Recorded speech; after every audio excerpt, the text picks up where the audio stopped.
Hey, Brandon, Hey, Alan. and welcome to Dice Over Everything, the miniatures gaming podcast. So, on the last episode, we were trying to do a comparison of Cyberpunk versus the Grimdark. Mm-hmm. And there was a lot to go over with all the different parts of culture, books, movies, and of course, miniature games that fit into that. Mm-hmm. And we managed to get through the Cyberpunk part, but the Yep. Grimdark was a whole other world we needed to do a continuation for. Yes, there's apparently too much to talk about with Cyberpunk, so we just could not fit it all into one day. Yeah, so So, I think to make a quick summarization, the Cyberpunk is basically a future that's more like a projection of our world, but everybody ends up having their lives entangled in technology and corporations end up gaining large amounts of power, which then creates an mhm. underclass that has kind of a punk feel to it, but everything is kind of overlaid with that like through Yeah. technology. Yeah, it's like a projection from the 80s of 50 years into the future where corporations control everything. And because of that, the punk aesthetic has, well, I guess technically in the world, the punks are not necessarily that important, but the cyberpunk genre is about the punks in that world. So it takes a lot from the punk, I guess, movement. Yeah. So Whereas Grimdark, the Grimdark is, I guess, because we're talking about miniature games, it's in the future or in the grim darkness of the future, there is only war. So yes. in So the future as Grimdark well. actually, the term now means like cyberpunk, right? It has a birth from one place, but it has spread to mean to describe all sorts of settings, right? And actually, the reason why we're talking about grimdark and why this comes up is because the originator of the term grimdark is from miniature gaming.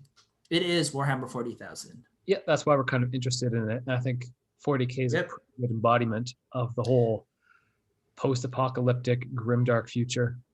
Yep. And so today, because we spent an entire episode about cyberpunk, we're going to be talking about grimdark today. And if we have time, which maybe we won't, we will try and compare and contrast cyberpunk and grimdark. Well, We because might have to end up going into a third episode. We'll see how it goes. because we've already kind of talked about the cyberpunk, I think as we Mm-hmm. go through different aspects of the grimdark, we can then just refer back to what we talked about before.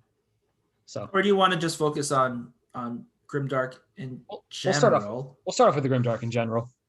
So there, I think the essence of I it. say spread it out to 3 episodes. You had a full one on cyberpunk. You're saying you can't have a full episode on grimdark? Well, we've never done two-parters before, so going right to three just seems like Yeah, jumping. it's like I think trilogy, right? Everyone loves trilogies. they're usually better than sequels. Anyway, Yeah. so obviously there's the whole post-apocalyptic element to it Mm-hmm. and the future element to it, but sort of a lot of when you talk about post-apocalyptic and when we think about post-apocalyptic in pop culture and like most depictions of it, it's usually like you think of survivors in current movies, like where there's only the last few people surviving the apocalypse. But I don't see the grimdark world being the post-apocalyptic like pocket of survivors. I see it as like a rebirth of something out of the ashes of the old, Hmm. where there was I like civilization peak. don't know if that. I don't know if that is what I would classify as a grim dark, as quintessentially grim dark. I don't even know that it needs to be post-apocalyptic. I think the post-apocalypse lends itself very well to the grim dark genre, but I Yeah, think when we think about grim dark, right, like exactly what you said, the term comes from in the grim darkness of the future there is only war, yeah, right? that kind of So it implies that there is. was a past Yep. better time. So Yeah, a fallen time, but there's no rebirth. I don't know if if we could say there has to be a rebirth. I think well, okay, you might not there call it. is some sort of contrast, but to me, I guess the same way I think about cyberpunk, and we talked about the themes being really important, the punk aspect of cyberpunk. Yeah, I feel like what really drives and makes grim dark is the themes in the grim darkness, right? like, do you think that there can be, like, when we start going through, I think we'll talk about our examples. We've already said Warhammer 40,000, but there are many grimdark examples that are, I think, set in modern day. But you could argue that, it modifies modern day to be some sort of post-apocalyptic world, but it's not necessarily. You could argue that it's just a really dour outlook on whatever the world is. Yeah, I guess one of the more important parts could be that basically the entire society, instead of in Cyberpunk being focused around like tech, well, we can ignore that for now, but the society is basically focused around waging war. I think that is specifically for the 40K and the in miniatures, Grimdark is generally waging war, but I think that has more to do with the birth or of the genre in general, like sorry, of the game in general, than it Right. does with the idea of Grimdark, right? Because you look at it, you look at something like a high fantasy version, right? Like Warhammer Fantasy, right? Or Battles for Middle Earth or War Machine, right? Those are not grim dark worlds, Yep. but they are all focused on like a world at war, Mm-hmm. right? So to me, what makes a grim dark is, and I think this is, you see it a lot in what people would label as grim dark in non-war games and outside of the miniature thing, is the themes of basically the overarching theme is not heroism, right? It's not overcoming the odds. It's grim darkness. It's like sucking out all of, like, I think to me one of the important parts about grimdark is that there are no heroes, right? Yeah. There's no heroes and there is no hope. I think are the two, if I were to define it, the two most important aspects of grimdark. And then there's like a lot of things that go around that.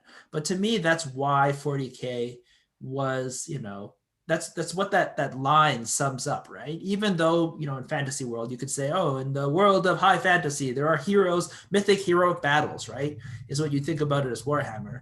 But the Mm-hmm. grim darkness of the future, there's only war. They didn't mention heroes, right? It's dark, it's dour, if you look at the world, right, of 40K, there are technically heroes, but they are heroes because they kill good.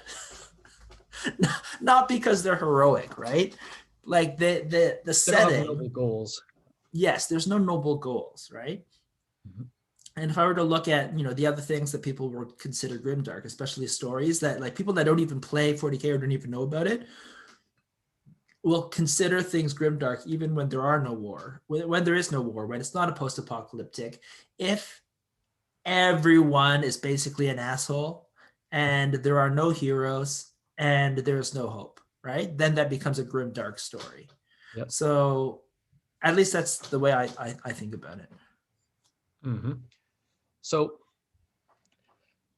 I kind of find like one way, if you see the world as like a fallen world, and that's why everybody's just sort of fighting for survival, not being aspirational, is that like if society Yeah, I reaches, agree. It kind of has to be a fallen world, right? yeah, because there's no more, Because if you were that, still ascending and still developing yeah, technology, there would still be and that aspirational element there. But yeah, I see it as that there was basically the technology, like if you want to see it from just a technological lens, is a good way of contrasting it with the cyberpunk, is the technology rose. And then at some point there was a fall and they no longer started progressing technology. And now often in the grimdark setting, the technology will more be like remnants of what was left, and people can still mm-hmm, possibly produce it, but they don't really understand what they're doing. It's more like mm-hmm, it's a cult that often forms around technology because yeah, it's not a science anymore. It's now. yeah. Yeah, I think that's important in Mhm. the way you think about it. It again, like, lends itself to the theme, because when you think about technology, although it's somewhat the same thing, like we talked about cyberpunk, right? Yep. Um, Technology is innovation, and innovation is change, and change gives you hope for things becoming better in the future.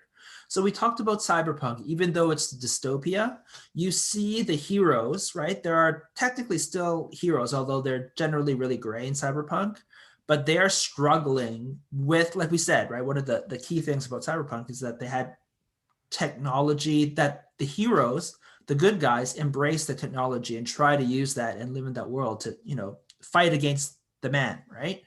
Whereas when you look at grimdark, if you have the ability, the heroes are innovating technology and trying to improve, like, I guess they can try to improve a lot, but to make sure that there's no hope and there's this overall dour kind of, I don't know, like eternal sadness.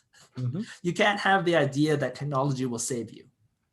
Nope, it's you just have to Right? fight your way. It's almost like feudal struggle, right? Mm-hmm. Yeah, which I guess in the 40K setting we talked about, Necromunda is also a good example where Yeah. instead of having the whole universe, Well, we haven't talked about it yet. We talked about it before the podcast. Yeah.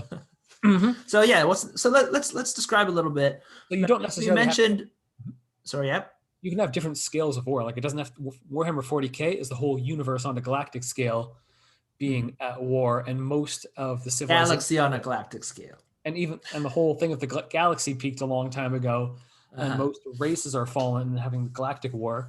It doesn't have to be like on that scale. Even in like a game like Necromunda, they live in giant cities, which are they call hive cities. It almost makes it more grimdark because, like, on a galaxy wide scale, the empire or the oh shoot, are we talking Star Wars? yeah. Sorry, we can. What do you call it again? The Imperium? The humans. What? The Imperium. Sorry, man, I had a brain fart. Apparently, I drank too much already. So the Imperium of Man has, they have a lot of might and strength, and you could argue that there is some sort of hope on a civilizational scale, but when you break it down all the way to Necromunda, now Necromunda is, so the Imperium of Man is this fallen, bloated corpse of a civilization of humanity in the galaxy, right? And you could say that they have enough power if they all got their act together to have some sort of good future, but it's such a fallen civilization, right? There's no hope, there's all just hate and anger and war, that there's no ability to bring everything together to make good change, right?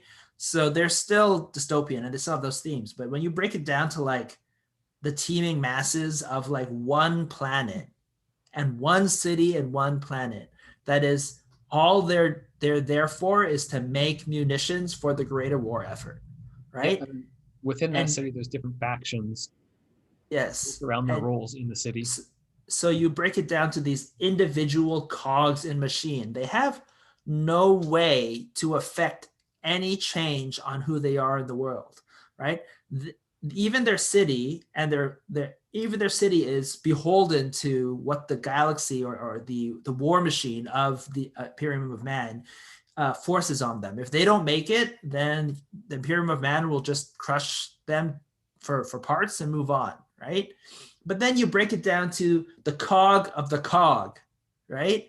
This is just like some little bit part where you're just a struggling like team of people who are fighting over the scraps in this industrial city. They're not even important to the work of the city. They're just trying to survive, right? And they have no ability to make any kind of greater change on this dystopian, terrible world. Yeah, so they're living in grimdark at an individual level. Yeah, and there's now like no hope whatsoever. There's not even like, the galaxy, the Imperium level. There's like, oh well, if somehow you got the right people up in charge, maybe you could slowly change and implement things to change the entirety of Imperium. These are like in Necromunda, you're talking about just like the people on the ground. They're not important people. They're not on an important planet. Exactly. And they have no say of what anything goes. They're so far removed. They have no way to change the galaxy. So it's like even more hopeless. And yet, even in their small piece of being a cog, they're still fighting deathly, like tooth and nail, like deathly battles against other people, other cogs just like them, who have no hope for any kind of change in the future Yep. systemically. So like that to me, that is like no hope, grimness, darkness. The best you can and hope for is that uh, you can kill a few guys and survive one more day. Is like the best you could hope for. Mm-hmm. So I think so the GW whole aesthetic, they had lots of art that really kind of embodied that back when the game came out. And like the early 80s had a lot of that art. I think that's when most of it came from. That had a very heavy metal feel to it. Yeah. And I think that music, like the whole heavy metal music thing, Uh-huh. really sort of informs that genre as well. Where we talked about with Cyberpunk, they used to think a lot about like synth instruments and futuristic sounds, but Mhm. the sort of sound you associate with the grimdark is that like heavy metal rock, Yeah. It's angry interesting music. that almost certainly the themes like of both Grimdark and Cyberpunk are in so many ways similar. Like Grimdark, we said, is from 40K, right? Warhammer 40K, 40 Warhammer 40K came from England. Punks, like we said, the punk movement originated in England, right? So it's interesting that they're so close, even though, like you said, the type of rock music that you would associate with Grimdark is heavy metal, not punk, right? Punk is a lot more down to earth, like garage band, kind of more raw, right? Yeah, more just like regular clothes, but something weird about them. Whereas heavy metal clothes, they're putting spikes on them, they're putting skulls on their clothing. No, I think punks have spikes. There's lots of Yeah, spikes they do and too. shit, but like I feel like if you think about the music, it is heavy metal and punk. Punk is more like garage band kind of anti-establishment, Mm-hmm. like um almost just like anti it's like DIY, right? Yeah. Has a very DIY kind of raw kind of anyone picks up an instrument and plays it kind of airs where the energy is about just the people going for it, right? And then heavy metal, I feel like, is all about making basically the biggest sounds possible. Although again, it's not. I think it's a sister genre, right? In terms of music, it's about making the biggest sounds possible with your, I guess it's technically still a garage band, right? In Mm-hmm. general. But so I feel like the genres are probably pretty close. Yeah, I guess punk's got a bit more dissatisfaction to what's going on behind it. And then It's a the little bit heavy more metal, hopeful. yeah. Heavy metal just lets you just rage. Heavy metal just be rage, which is the sounds that from the guitar it sounds like the screaming and the singing. I don't know if it's rage. No? No, I think punk is more rage. It's more anger, right? But so the thing is, for you to be angry, you Well, have to this think is that more. things are almost unfair, and you're fighting for change. Mhm. Whereas if you talk about just like big sounds, it's almost like embodying the idea of like giving in to the darkness, right? Whereas punk is like raging against the darkness. I feel like heavy metal is more like I am the I am darkness, right? darkness. I am death, right? I am death and murder and whatever darkness. Whereas punk is like, F you, F everything, whatever. We're gonna go and fight. Yeah, because you think of a metal band, like, oh yeah, they could totally put on war paint to perform. It's like that makes sense. Mm-hmm. So, and like a lot of themes of heavy metal, like even talk about like, oh, this crazy battle or whatever. Just there's sort of actually like a bit of nerdiness to a lot of heavy metal music. I don't personally listen to it, It but is. often you hear of like It's the lyrics of true. the songs, like they're just talking about like Yes. nerd Yeah, I wars. think I think basically, yeah, it is. There's a lot of it is really nerdy. It Mm-hmm. makes sense. There's a lot of it's heavy metal is countercultural, right? It's not pop music. It's not what the like both of these genres, right? We're talking about music are, although they got really popular at certain points of time, they were not the mainstream, right? Yep. At least their track was not on the mainstream, even if they touched the mainstream, right? They dipped in there every once in a while, right? So so yeah, so I think I think that's almost like a good way. Like when we talk about punk music and heavy metal, that's almost, I don't know if that's exactly the same thing when you map it onto Grimdark, but that's a good difference where you're talking about cyberpunk in terms of themes, fighting, raging against the darkness. Whether it's feudal, there's almost like a catharsis from fighting, even if you know there is no hope in the end, there is almost a catharsis for trying anyways. Yep. Um, and then for Grimdark, it's just like giving into the darkness. It's Yep. just like accepting that the world is dark and terrible and whatever, and just going with it, right? There's no more fighting against the wars of the future or whatever. It's just saying yes, and I'm going to embody it, and I'm going to do this, right? You look at the Imperium of Man and Warhammer 40,000, which we keep on talking about as the quintessential, or at least the originating grim darkness, um, is that there, one of the big things is that there are no heroes, right? Ostensibly you'd think the humans are heroes, right? And technically they don't implicitly say that all of the people are bad, but they're poster boy space marines, they almost basically say they're bad, like, until this crappy retconning of recently. The Space Marines, which are these like super genetic humans, right, who supposedly give up their humanity to be humanity's greatest warriors, they're often shown as being aloof assholes, right?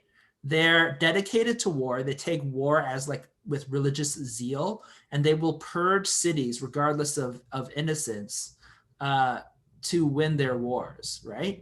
Mm-hmm. Now, they don't even really treat, they have no empathy, right? These are supposedly the heroes, the mainstay, the poster boys of your setting, and they have no empathy, No, they're and they're just about winning. nope, they're just wrapped up in war because Yeah, uh, their greatness is the fact that they're the greatest warriors, not that they're like the greatest people. yep. And I guess you could say they're better than like the Chaos Space Marines, which are like the evil version. But it's more like the like Space Marines are bad, and like the Chaos are even worse, because like the Chaos is like They people want that, they want suffering and not just control. yes, exactly. So the Space Marines basically almost don't care about suffering. Mm-hmm. It's indifferent as long as they have control and win. Whereas the Chaos Space Marines truly don't just want to win; they want suffering and pain, right? Yep. It's an easy way to Actually, put when it. you think about it, some of the Chaos Space Marines are pretty punk in the setting. Oh, how they're rebelling that Yeah, they originate technically, as the a Chaos rebellion. Space Marines are fallen Space Marines who rebel against the Imperium of Man. Mm-hmm. They're not all just like, just homicidal maniacs, although a lot of them are. Yeah, they that I guess is what happens when you just embrace chaos for too long. Anyway. Yeah, so I don't know. That to me is like, the I think it's important for the setting, to like for the grimdark setting, that there are no heroes. There are protagonists, but the protagonists are not heroes. They are bad people. You're not supposed to. You might empathize with them, but you're not supposed to think that they're good.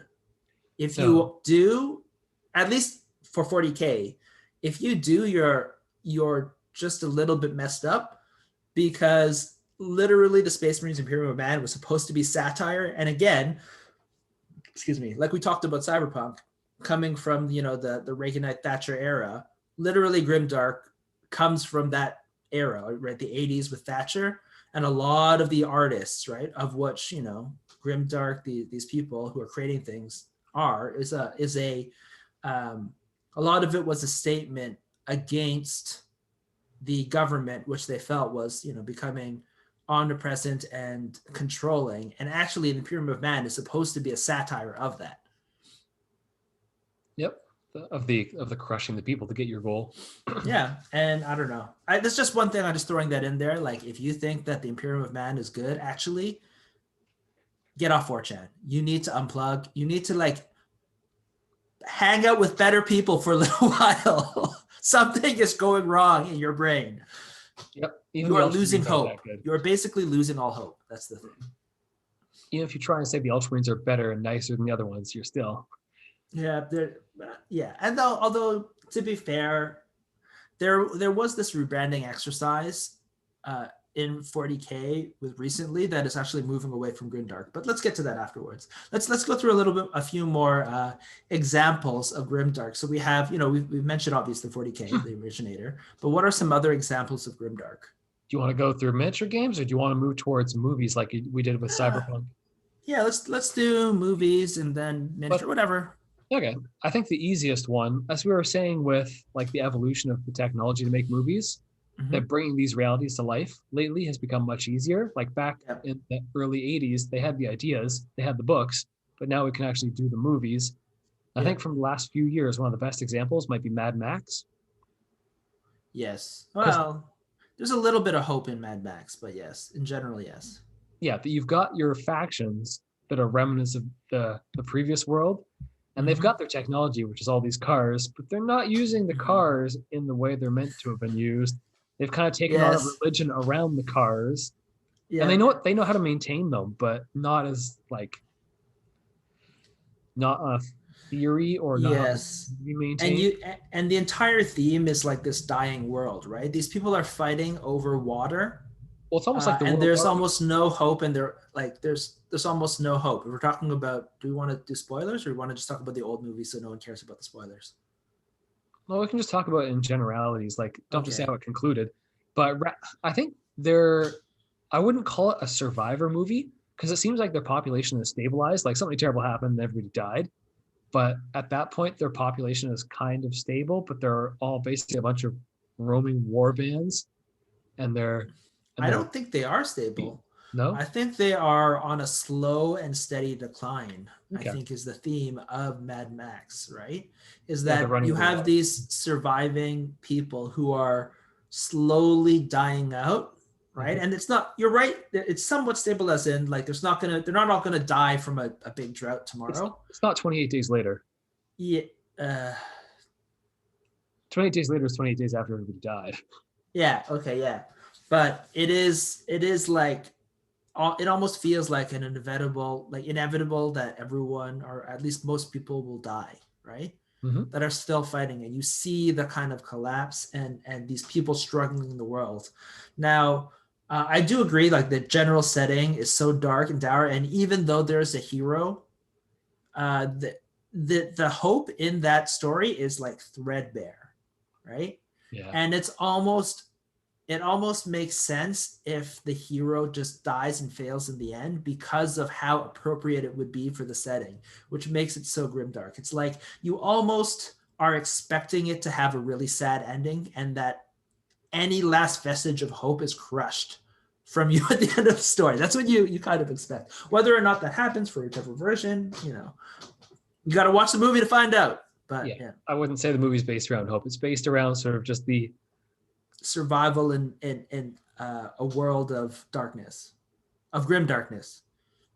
yeah, and just presenting how crazy the world can become when Yeah. everything is just centered around like Yeah. war and And no one is even thinking about the future, about hope, about making things better. Oh, and if they are, they quickly get snuffed out.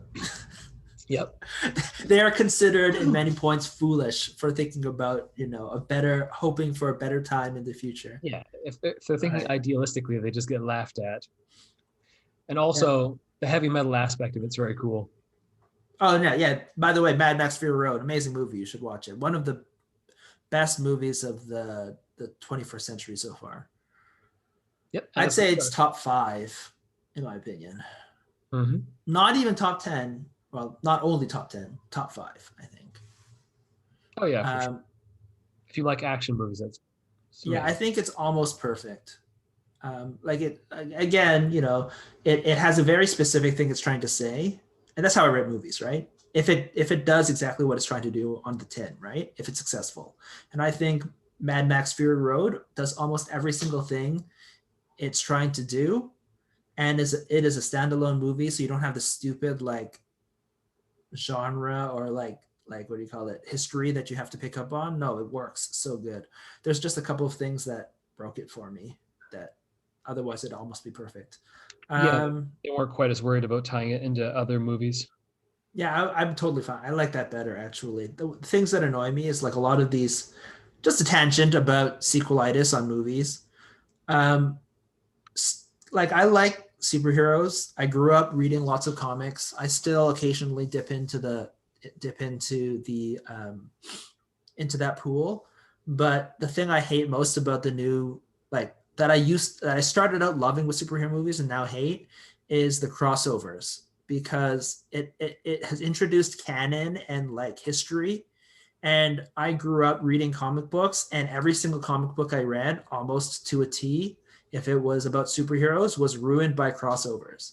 Because you'd have this great story going on your comic book, right? Let's say you're reading X-Men, and then it would have a stupid crossover with Avengers, that there's just be like 2 or 3 issues that have nothing to do with the story and plot building that the book has been going on. So now you have to like see how the Avengers and the X-Men did this entirely different story, right? Interrupting your thing. And then it suddenly intertwines, disrupts everything, makes the story so much more convoluted. And it messes up the art. If you're following X-Men and you want to follow the Avengers story and you switch over to, you have to finish the story in the Avengers comic, you're reading another writer and another artist doing that portion of the story, and it's just so jarring. It's like, it's totally anti-art. It's totally consumerism and trying to just pull at your heartstrings and pull to get you to buy more comics. It's terrible. It's marketing. Sorry, not heartstrings. It's like it's marketing to get you to buy more things, and it totally worked on me. And it made me for a while until it didn't, and then I stopped reading those comic books. So Well, it'll well, happen with movies. Mark my words. it will. Yeah, we'll see what happens with Marvel. I think people just It'll like happen. people pick There and will be choose. fatigue. There will People be pick and choose the fatigue. extended universe. I don't think most You people actually. can't. You will start being like, it'll start being like in Star Wars number 8, where Yoda shows up, and if you did not know who Yoda is, the scene would not make any sense whatsoever. The movies don't actually make any sense for the most part. Yeah, to be fair, the entire 8 was a mess, right? But like that scene, you're like, who is this green alien? Why is he talking to this person? Like the person we thought was the old wise person. Mhm. But he has another old wise person who can shoot lightning and call down lightning. Why doesn't that guy go fight the Empire and solve everything? Yeah. I don't know. In fact, the fact that he can shoot lightning, even if you know who Yoda is, puts a lot of questions on the entire setting in general. It's just, whatever. Anyways, let's not talk about that. We've complained about that many times Yeah. before. So on a note, yep. So you know what's a grim dark future? The Star Wars universe. I would say the Star Wars. Their No, technology. no. Sorry, the Star Wars franchise. Oh, yeah. They what they've done to us. We now live in the grim darkness. Yes. In the future are destroyed. Yes. No. To be fair, the Bad Batch might be okay, but we'll get back on Yeah, topic. yeah. Okay, sure. I'll believe it when I see it. Yeah. And I know I get it. The other show might Mandalorian has given some sort of hope, but I don't know. Overall, I'm very skeptical. All right. But going back to actually the topic, grim dark. So there's so to bring up other movie universes, Star Trek. So Star Trek, I might say, actually has grim dark elements. Of course, No way. It's the there's opposite. the It's the Federation. opposite of grim dark. No, the Federation is not grim dark. But when you look at the other people and their civilizations, like you look at the Klingons, the Romulans. No, I disagree.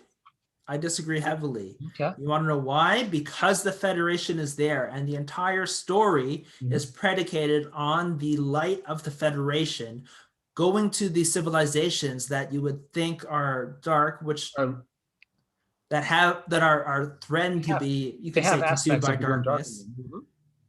And then they go in and save them. So that would maybe so so there's basically pockets of the grim darkness in that universe. I think the entire theme, though, the fact that the entire theme is against grim darkness, I don't even think that's necessarily true on the Romulans and the Klingons. One of the great themes about that story is that it seems like they are these, alien, terrible enemies, and then the Federation, through talking, and Mhm. working with them, and through slow diplomatic kind of movements are able to bring them onto their side and realize that actually the stereotype that they saw was not true. Like the initial belief that they are just a dark, evil empire is not true, and actually they're just different, right? Mhm. And you can see that in the change of the Klingons, right? The Klingons are started out as just basically it's basically a Cold War analog, right? And then Well, and they even within themselves, they have huge amounts of infighting. It's yeah, like they almost have the Necromunda thing going on within themselves to an extent. It's but not as you look bad. at what happens when they flesh out the Klingons. The more they get to know the Klingons, the more they come to respect many of the things in the Klingon Empire, right? Yes, they're a warrior society. Yes, they believe in strength, but they're also noble, right? They believe in much more in they do believe in justice and truth, right? What their truth is different, right? Because it's framed in this war society, but they are noble and they are not a scheming, lying society that would, destroy itself for no reason. They just have these ideals that they believe in, right? And sometimes it causes, initially causes all these conflicts. And I think the reason why they do that, I don't know, maybe I'm putting, a layer of what do you call it? Good, I don't know, happiness or whatever, a shiny layer. Sorry, just looking at it in a positive aspect. Mhm. But the idea, I think, is to basically show a possibility for America to work with the Soviet Union and not end the world in nuclear destruction, but realize that, they're different, but you can get along, right? So I think that the entire themes are not grim dark, and I think that the entire reflection of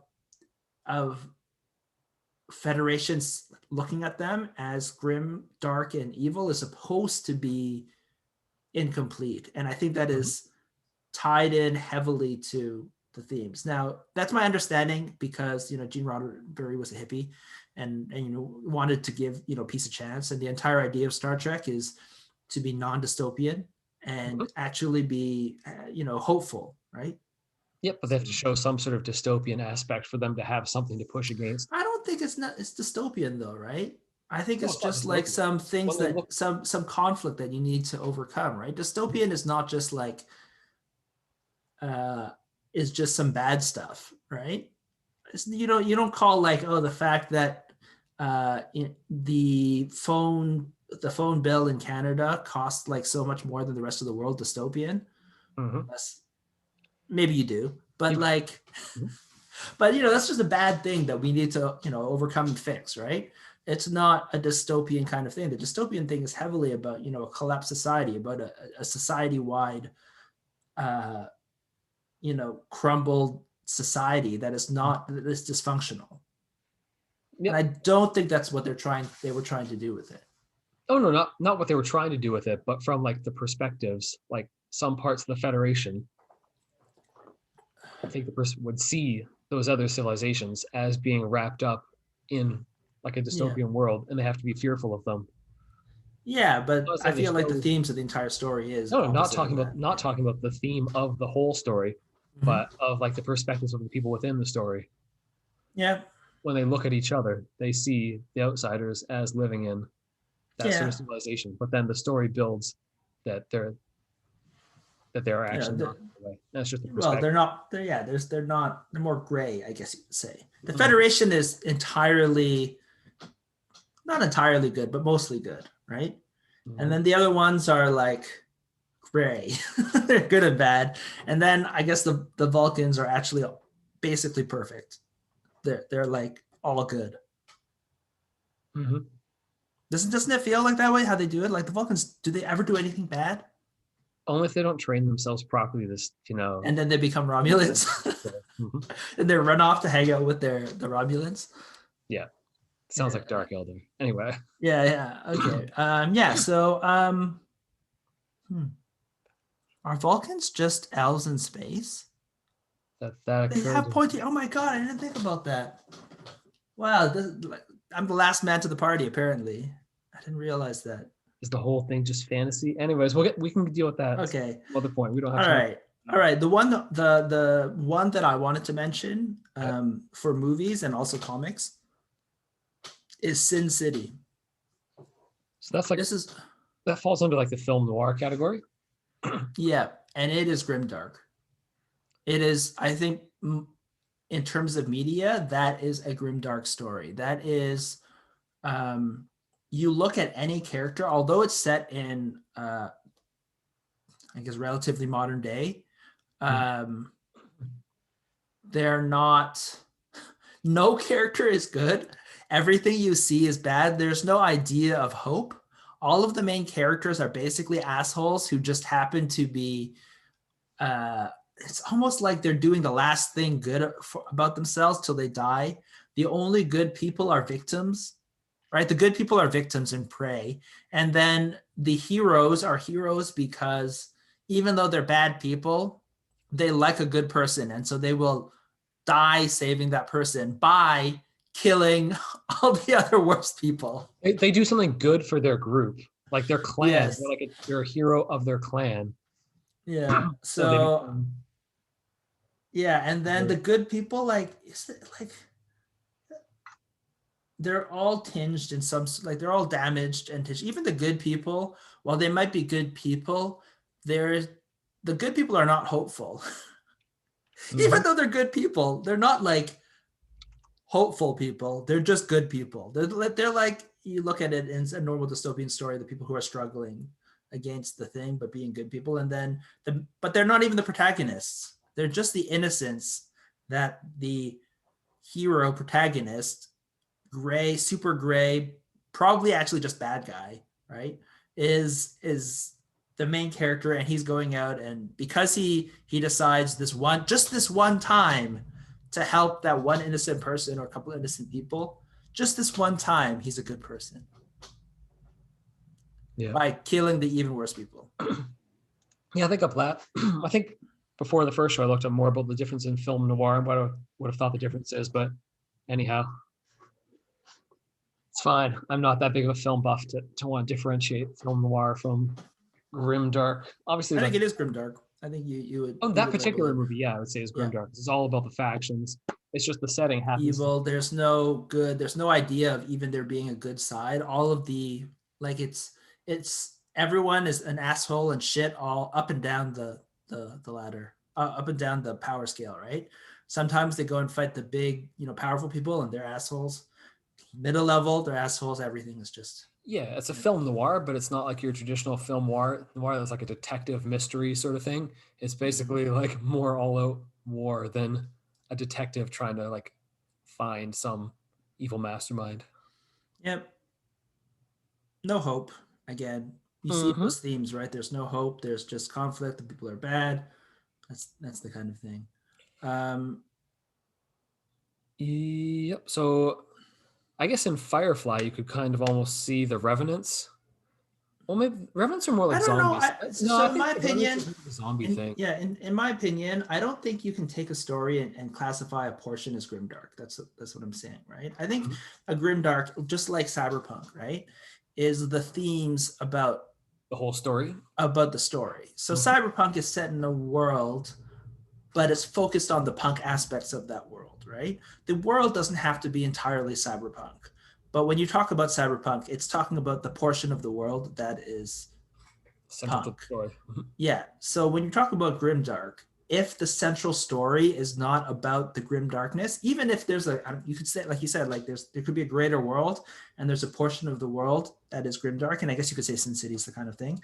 Um, if you're focusing on the grimdark part, then that's the theme and that's the story and that's the thing that has to Mhm. pervade it for it to be grimdark. Even if it's set in a world that is argues that there's another portion that is not grimdark. Mhm. It's just very rare when you see grimdark. Like if you have a portion of your world that you talk about that is not grimdark, it almost breaks the grimdark theme because it gives hope to the people that they could somehow escape into the better place. Unless you're saying there's no hope to escape to the better place, Mhm. right? Like you can eliminate all hope, in which case maybe the grimdark becomes even darker because it almost becomes so much more unfair that there's another place in the galaxy or world that could be hopeful, but you will never ever get there. Yep. Which maybe it makes it even darker. So, Yeah, it all depends on the themes of the story. all So I right. think I'm surprised I can't name more movies, but realistically, I guess people aren't the movies about all out war. I guess Mm-hmm. don't present like most people might want more of an aspirational Yeah. idea to their. They want more of like the hero story, and the Mm-hmm. grim dark is not the hero story. Yeah. Yeah. It's the protagonist story who is an asshole and not a hero. Yeah, there's Maybe I guess you don't have to be an asshole, but you're definitely not supposed to be a hero for it to be no, grimdark. there's no sort of the hero's journey. At least the hero comes back and manages to like improve his people's Mm-hmm. lot. But in the grim dark, Yeah, and you're supposed, yeah, and yeah, there's no, yeah, there's the if there's any change, it's negative at the end. mm-hmm. Yeah. Okay. So that's kind of, I think we've went through a bunch of, I think we mentioned enough, right? We mentioned a bunch of movies. I could mention a bunch of comics like Dark Knight Returns Yeah, the comics are less known. crap that Mark Miller creates. I really hate that guy, but like, um, we could mention them, but I think we have the general idea, right? And there's also books and stuff like that that are set in grimdark worlds and video games and things like that. What makes grimdark though such a good setting for miniature games? Oh, it's great for miniature games because it, like in a lot of games where you've got, you wonder why the people are actually fighting each other. If Like, they're all good, yeah. yeah, if they're all good or if they're even on the same side. Whereas in the grim dark, it's like yeah, you're fighting the same faction on the same faction. Oh, it still makes perfect sense. Like Because everyone hates divisions each are other, yeah. everywhere. The fighting for power is at every level Yeah. within every subgroup. So it And that you break the normal problem of one side having to be like, if one side wants to be good, then they have to be fighting someone who's evil. But if both people want to be good, then it doesn't work in terms of a story. And you can solve that by just saying everybody's evil. There's no good guys. What are you talking about? So like you can choose the guys that you like, right? And there might be good aspects, right? There might be, that one space marine who shed that one tear that one time for that one time, like his dog died. But in general, they're all okay with killing or fighting and killing the other person. Uh, and they're okay with just fighting and killing because. their own people to keep them under control. It doesn't. Yeah, so it's a great conflict, right? A great way to explain conflict, and a great way to not force people to have to pick up the evil bad guys, right? And to be fair, for like a game like Middle Earth, right? Fantasy battles, or most fantasy kind of miniature games, at least historically, um, there's a lot of people that don't mind having the bad guy army. Actually, especially as I've gotten older, just playing the bad guys is fun, right? Yeah, like I'm the skeletons. I'm playing Crix and War Machine. It's cool. This is fine. Yeah, it's cool. It's fun to be. Sometimes it's fun to be the bad guys because like you get to play up that part of you that uh, you don't. You either you don't want to play up in your normal life, like the petty, the petty bad portion of you that's telling you, do the bad thing, right? Mm-hmm. Or like, oh, some guy wronged you, yeah, like wrong him back, right? You're trying to stop yourself doing that in general in your general life, and it's sometimes fun to like, oh, this is a video game or whatever. I'm just going to, someone has to play the bad guy. I'll be the bad guy, and I'll practice my like super evil bad guy laugh, right? So it's not like it's impossible for other games, but when everyone is bad, like you don't even have to think about, oh, who's going to play the bad guy, who's going to play the good guy, right? Mm-hmm. You all generally end up in your view of who you are, like you were talking before about, it's all about framing, right? In your view of who you are when you're taking up your army, they think of themselves as good guys, but to everyone else and to us as onlookers, we see that everyone is actually just bad, right? At least relative to modern morals. Yep. Unless you're that guy who said that those few people who say that the Imperium of Man in Warhammer 40,000 did nothing wrong. Mm-hmm. So now thinking about the miniature games again, I might almost say that Frostgrave is slightly grimdark in that you're all coming from the same perspective, that you're greedy wizards trying to like gather things out of the ashes Okay. of some former like technologically advanced civilization. So you've kind of got the You whole could false. definitely play it as grimdark. Mhm. You could play it as you're just trying to like gain more knowledge, Mhm. but you don't. There can be hope. But you could definitely play the game by like the game works fine if you remove any sort of hope from the game. There's a little bit of trouble with the fact that you level up and you get more and more powerful, which intrinsically That's has you an idea of personally. hope and power. That's you But personally though. That's not you really helping your group. That's you just amassing your own personal power. that's true. And you still So treat all of your peons as expendable guys. They don't get XP. yeah, because like we were talking about, like When they die, you're not like, no, bury the knight. You're like, you're like, no, bury the knight's weapon. I gave you a +2 sword. Don't die, sword. mhm, just get wounded, please. I need to Yeah, I loot need your to take corpse. away your weapon. So in that aspect, you're really not helping your group. You're kind of just Yeah, you could definitely play it as Scream Dark thing. Now, when I play it, I don't consider it that way, right? I in my mind's eye, it is a much more hopeful place. But you're right; it's a world that was taken over, and they're coming in and scavenging and taking up power to like fight each other in all these greedy ways. There's definitely an argument to be said that it it can be grimdark if you said it that way. yeah. But I don't play it that way either. Like I do attempt to take care of the warband and not just have them like Yeah, mass use them as like worthless pawns. yeah. I name my guys, Mm-hmm. so I actually do get upset when Barry the Knight dies. Um, I'm more upset for the sword. Don't get me wrong, but I'm still also upset for Barry dying. Um, All of his yeah. toys. So definitely you could. That is true, right? Like we're talking about the settings of removing hope, darkness, full on war, right? Grim darkness in war, especially with a lot of games that are more open, right? That give you a bunch of leeway on the setting.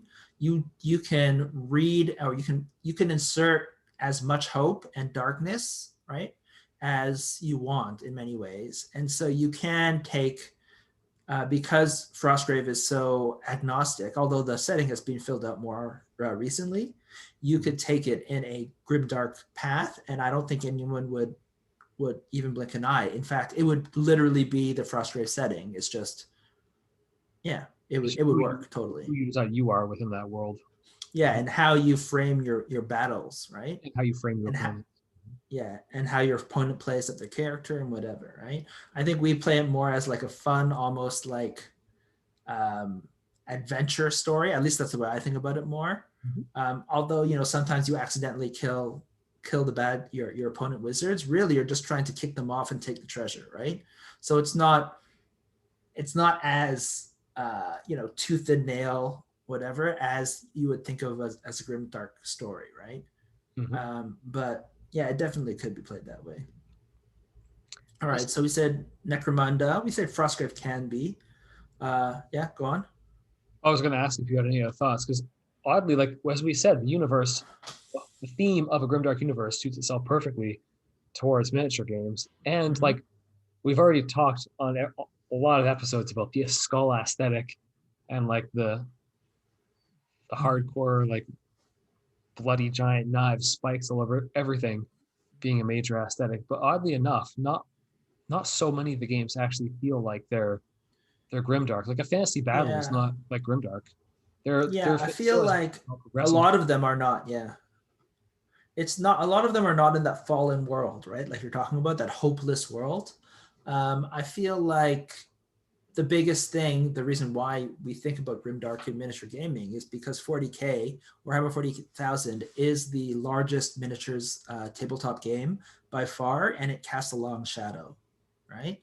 Yeah. So when people think about miniature gaming, they think of Warhammer 40,000 these days, not even fantasy or historicals, even though both those genres had much longer precedence, right? Nowadays, it's an orc with a gun fighting a space marine with a chainsword, right? Mm-hmm.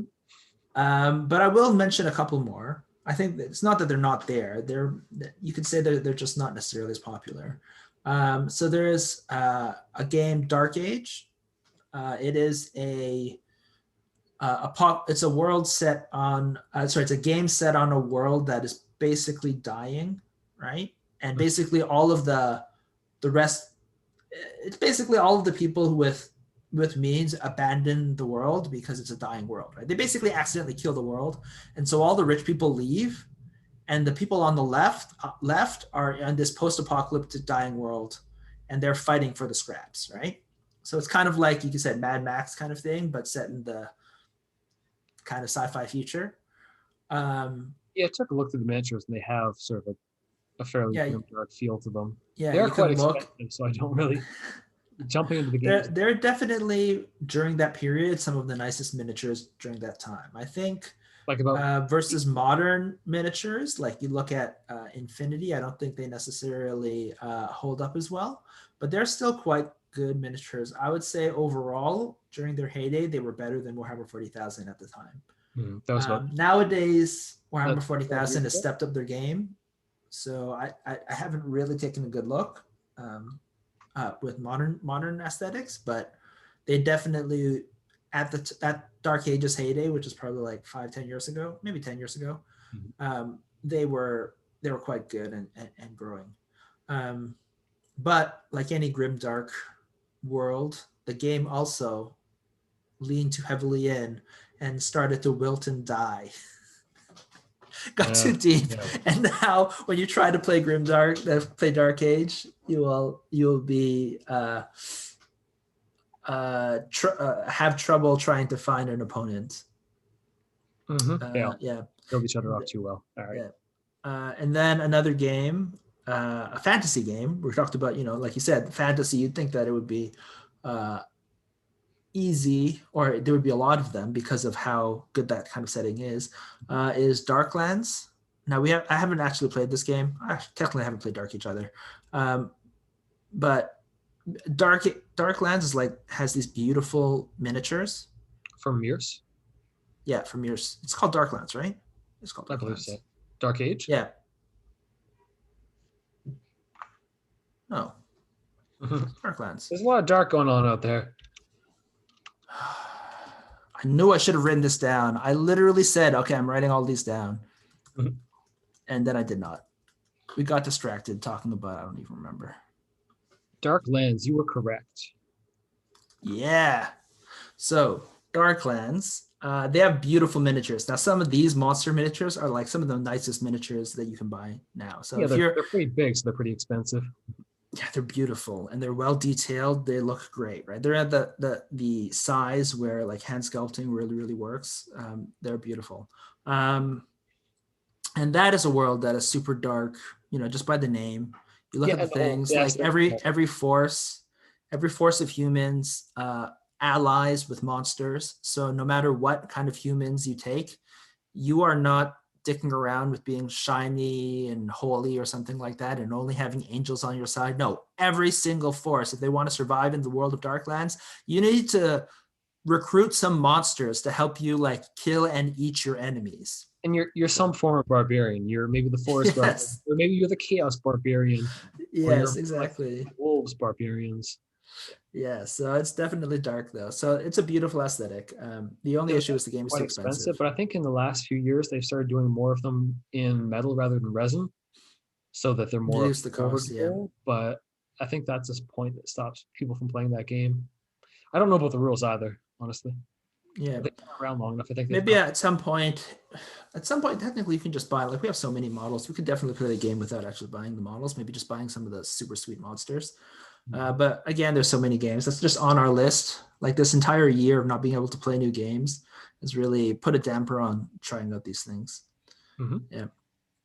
So there are other games out there that you can, if you like this kind of grim, dark aesthetic, you can go and pick up. Um,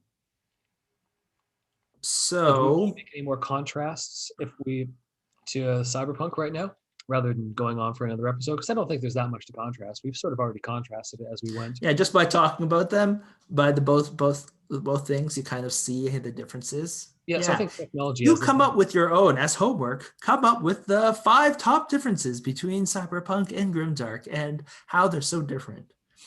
I think we did mention that they are sisters, right?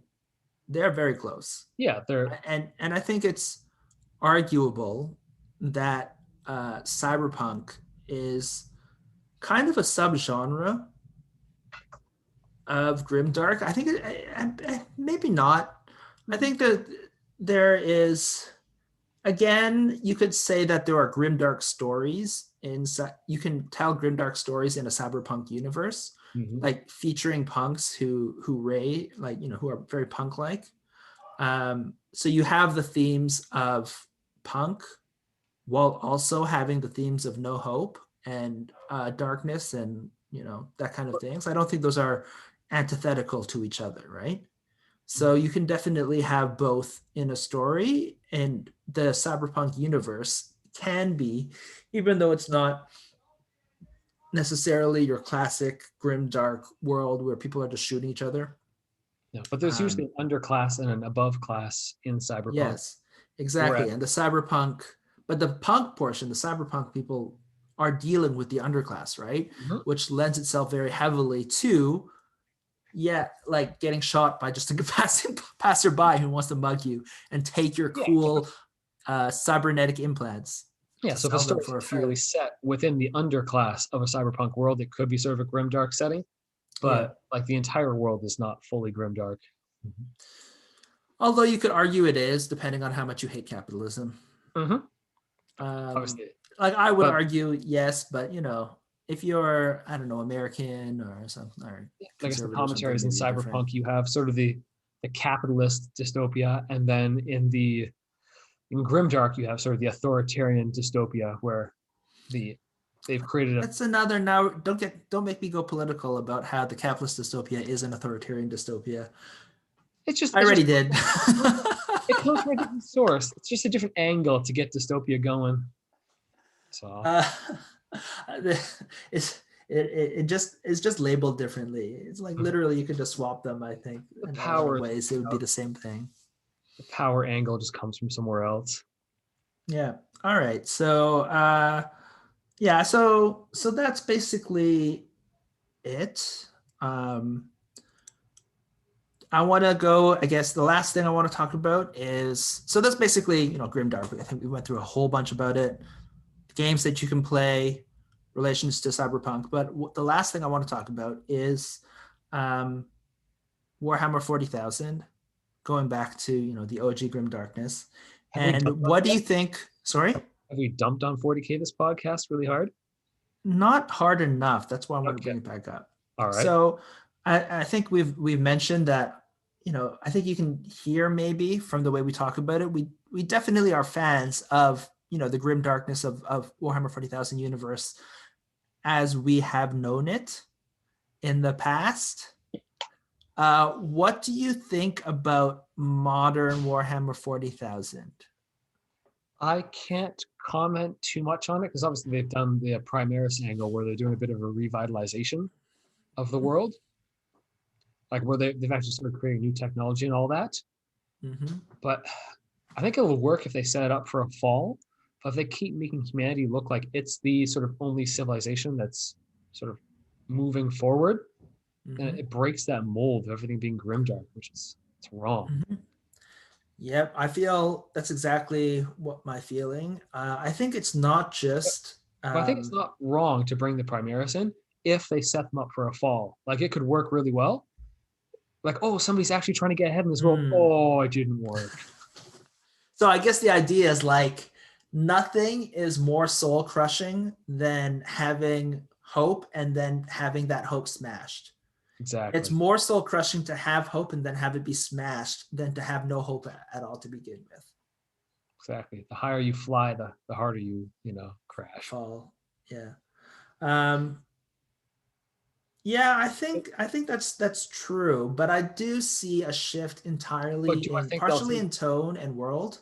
And I do worry that this is I think there's probably I think part of it had to do going to get a little bit, social political um, of the post Cold War. So 40K happened. It started out in Cold War in the Thatcherite era. Things were not super good. There's always the feeling of impending doom. So the entire idea of the grim darkness as satire kind of almost gives you some sort of catharsis, right? Like any kind of dystopian kind of novel. I assume that you're not looking to a dystopian world for notes unless you are a reader of Ayn Rand. Um, but what happened is, I think, in my opinion, is that people, there was that period once, the America and its allies won the Cold War, um, where everything seemed bright and hopeful, Like the right? whole We the whole thought everything 90s was were going to work, the work, 90s were right? pretty eerie. Yeah, like it was like you have this pop and you have this idea of everything's going to be working out better in the world, right? And so the satire of the Imperium and of that world, I think it's just harder to see. Not for everyone, obviously. I think most people still got it, but I think there was a large contingent of people who saw who didn't understand necessarily the themes of Warhammer 40,000 as they were before, right? As a satirical dystopian that is applied to that is like directly applicable in many ways to the society people have been living through. And so when they grew up, they didn't see 40K as like the dystopia being, quintessential, like the grim darkness being a quintessential portion of society. And they started trying to make 40K like have heroes, right? Hmm. Um, and maybe it's just, you have a different group of people, they liked the Space Marine aesthetic, they liked the models, which to be fair, they're good models for the time. And so maybe they just didn't want grimdark, right? And so they tried to apply this non-grimdarkness onto the world by making, oh, well, it started off with, oh, most of the Imperium of Man is, grimdark and bad, and Space Marines have no compunctions of uh, killing all life on a planet in case the one demon would spawn from Yeah, them. yeah. Uh, yeah, Exterminatus was on the table. yeah, is always on the table, to people saying, well, I want my Space Marines to actually be a little bit heroic. My Space Marines were the one chapter that disagreed with Exterminatus and fought with, the Inquisitor that wanted it. And these are different than the other Space Marines. They're noble and good Space Marines, right? Hmm. And then, it's understandable. They're your Space Marines. You want your guys to be good guys sometimes, right? You don't always, especially if all you play is Warhammer 40,000, then sometimes you want to be a hero. So Yeah, I feel like that kind of thing infected, not infected. People wanted that. And I think Warhammer 40,000 resisted that for a long time. But eventually, enough of those things broke through that people stopped seeing the grim darkness, like grim dark of the future. Like they stopped believing in it, right? They stopped accepting the idea that everyone is evil, even the Imperium of Man, right? yeah. It could just be the themes that are now like in our culture, just aren't like our our society's not based around worries about the grim darkness coming to be. Mm-hmm. So just the things and the Was culture, not. and the I media. feel like it's definitely come back in the past 10 years. Yep. So maybe we'll get some good new grim dark Grim games. dark worlds Just of people trying to get people's some minds sort have of turned to the catharsis. potential. Yeah. People's minds have turned to the potential for the grim dark. Whereas, Yeah. so it could just be the reflection. Almost like a warning signal of where we could be headed, right? Yeah, just the cultural mindset is shifting, and Mm. everything we've seen with the lack of grimdark games for the last 20 years has been sort of just a cultural reflection. Yeah. I don't know. That's a theory, I think. Mhm. And so I do feel like it infected all of 40K. And now like you have good factions, like good portions of races all over the place. And hope all over the place. Like one of the things with the Eldar is that it's supposed to be, you know, they're elves, so they have this aesthetic of being doomed forever to be slowly, eventually, inevitably consumed by this demon god that they spawned from their souls, right? That was their theme at the beginning, right? That's definitely grimdark, right? They're fighting again a losing battle of them eventually dying to be eaten by uh, this demon god.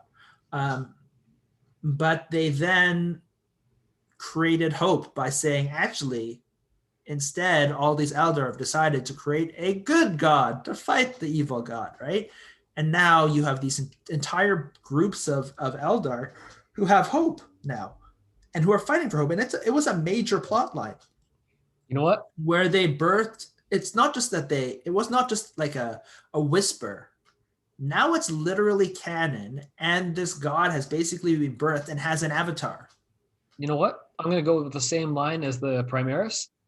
If it all just goes wrong eventually, like once our culture is like, oh, shit can go really wrong, they're just like, Yeah, all right, this whole good buildup we did, that I'll is, oh, on you. that would be so dark that they literally birthed the good god that they were hoping for all this time, and they brought all their souls, and then Slaanesh goes and eats that god. Or it goes and eats Slash and just takes his place on the throne. Oh, and it turns out to be evil. It eats Slaanesh, but then gets reverse eaten and turns into Slaanesh. Yeah. I don't think it can be. It can't be a new god. It has to Exactly. be Slaanesh winning. That's the grimdark idea.